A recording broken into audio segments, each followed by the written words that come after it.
Nagbabalik ang aming special coverage sa Bagyong Uwan. Manatili hong nakatutok sa A to Z, Kapamilya Channel, Kapamilya Online Live, ANC at sa YouTube at Facebook ng ABS-CBN News.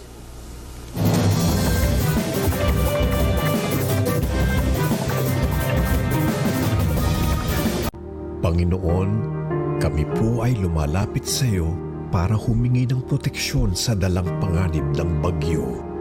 Pasilungin mo po kami sa iyong walang hanggang pagmamahal nang mapawi ang lahat ng pangamba sa aming mga puso't isipan at para kami ay manatiling ligtas, lalo na po ang mga magigiting na rumeresponde sa aming mga kababayan sa tuwing may sakuna.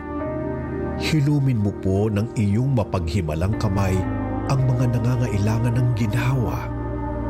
Itinataas po namin sa iyo aming mapagkalingang Ama, ang aming mga buhay. Amen. Marami po sa ating mga kababayan ang nawala ng tahanan, pagkain at tubig dahil sa mga nagdaang kalamidad. Ilang mga residente ang naguhukay sa gilid ng mga kanal para maghanap ng tubig. Isang kidlap lang, nawala yung bahay ko. Iyak na lang.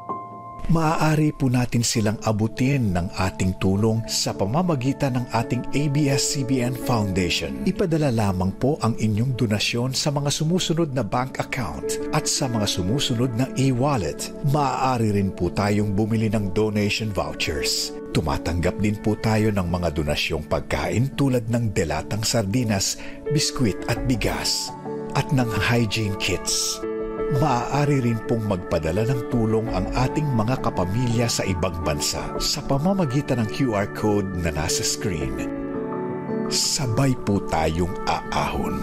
Lahat tayo, tulong-tulong kapamilya.